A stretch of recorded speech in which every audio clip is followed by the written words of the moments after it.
there was a.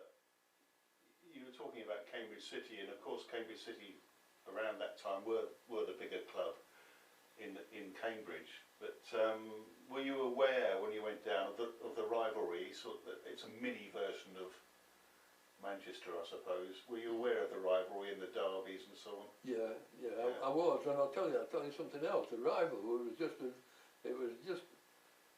bad or as good as it was in Manchester, between Manchester United and Man City.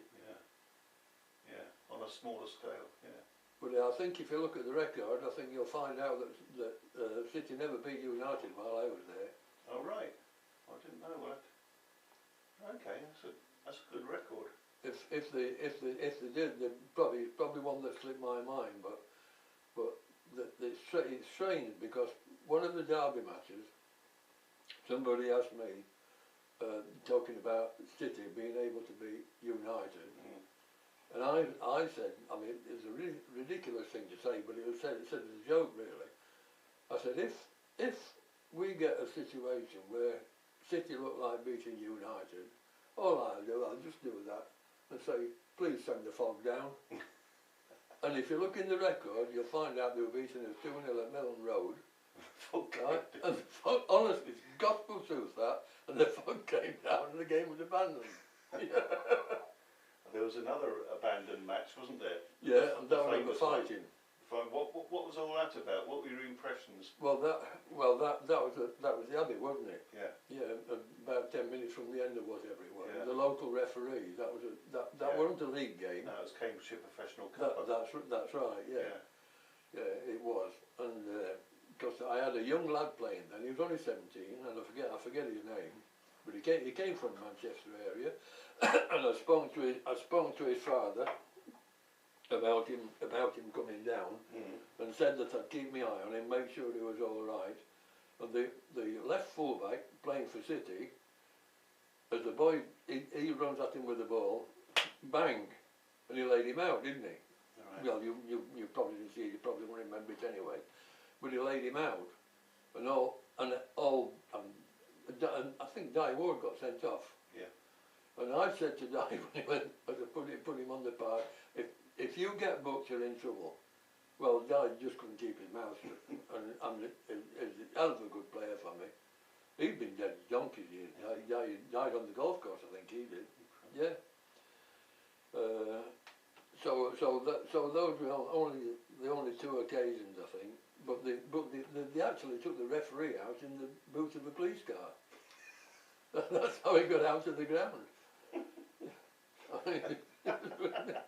And the other thing was, of course, that they used to put, the players knew. I mean, my players would get a couple of quid if they won.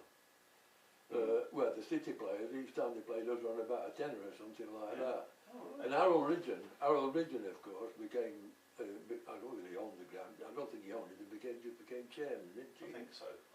Yeah. And I sold Jerry Baker to Cambridge City. Yeah.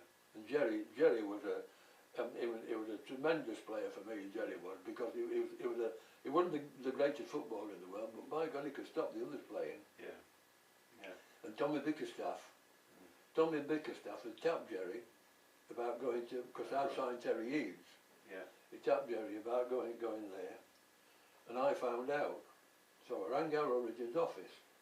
I'd talked to Harold Ridgeon when I'd been over there, but nothing sort of intimate. It's just on and off little bits and things about the game that I watched and so on. So I rang his office and made an appointment to see him. And I turned up. I know you knew Harold Ridgeon. He's only a tiny little chap. Yeah. And I turned up there, and he was waiting for me at the door at the time that we'd arranged. He was waiting for me at the door. Come in, he said, what can I do for you? So I said, well, your manager, Tommy Bickerstaff, has stabbed one of my players. I said, and I object to that. So I said, I haven't said anything to him, because he didn't say anything to me about wanting Jerry Baker. So I said, I've come to you. So I said, well, what's the point? So I said, well, he's a good player. He said, how much do you want for him? I said, 1,000 quid.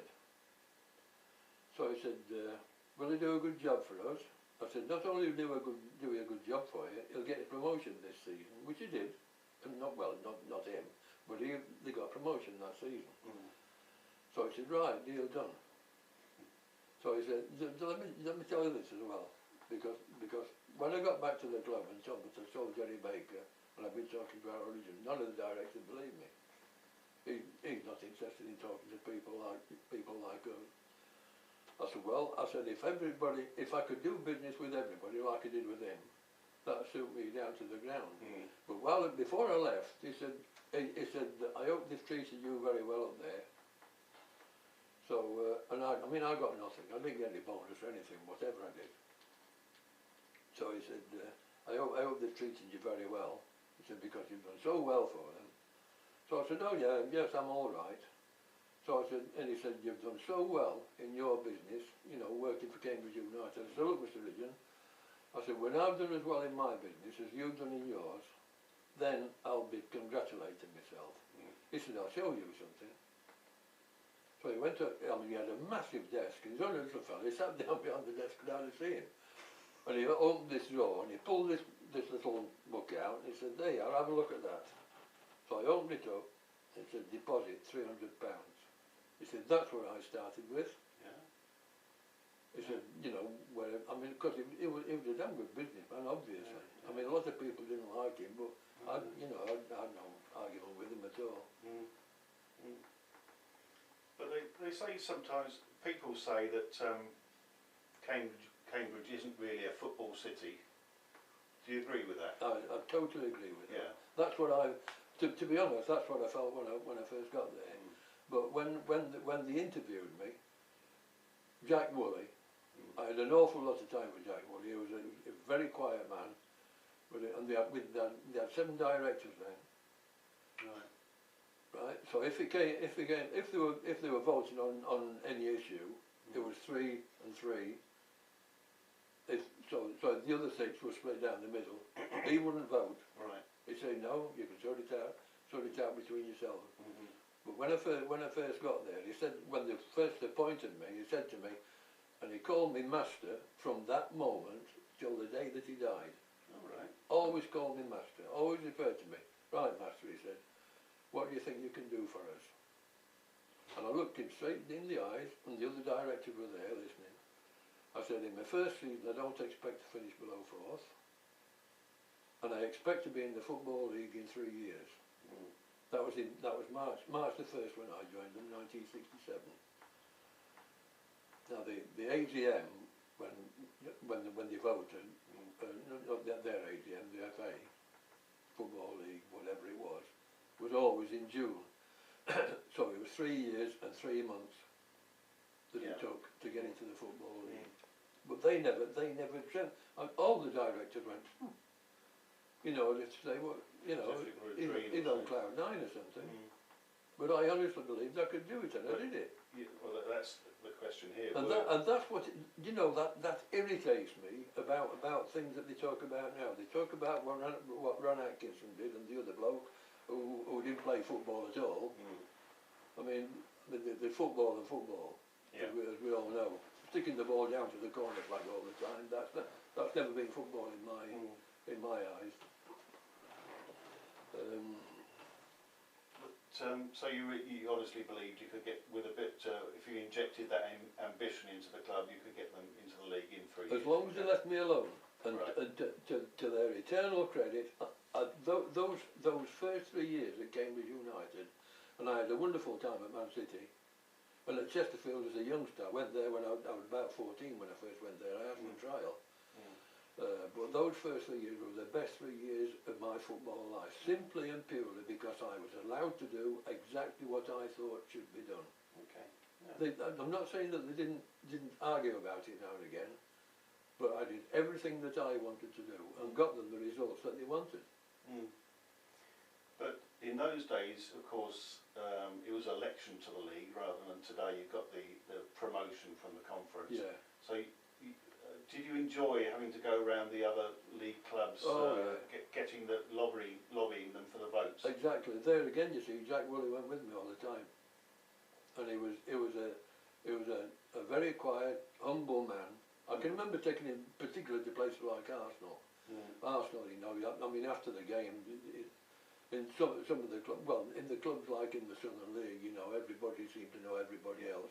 I took him down to Arsenal a time or two, and he always had his gabardine raincoat on for some reason or other, and a flat cap. Right. and he looked less like a businessman than you know anyone you can imagine. But I mean, taking him to Arsenal and after the game, because they've got the fella there in the uniform and all the rest of it, and he's checking everybody that goes in. Yeah. And I said, go on, in you go. No, I can't go in there. Go on, I said, what you've done for your club is just as valuable as what they've done for theirs. Go in there. And it was such a good man to meet people like that, because they didn't want any competition in. You know what I mean? Like if they were talking and bragging, if you like, it was never like that. It was listen. It was a good listener. So it did very well travelling about me, and we went all over the place together. And holiday, you ring him and he'd say, where are you going?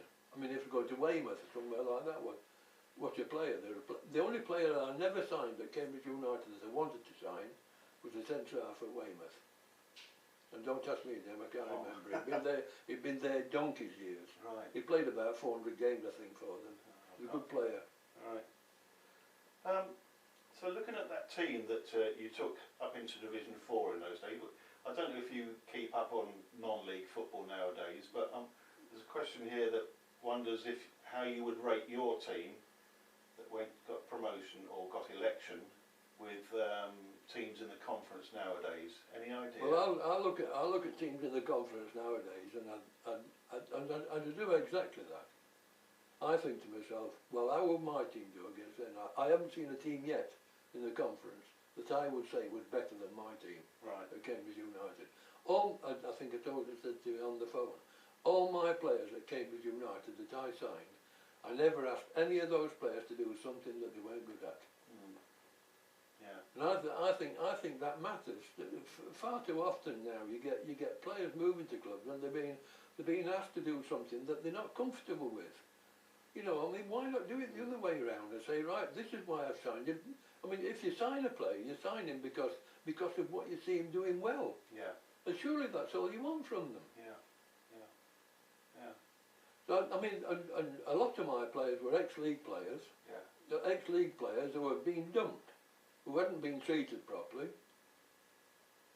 And they came to, I mean, they worked hard. They had to work hard. Yeah.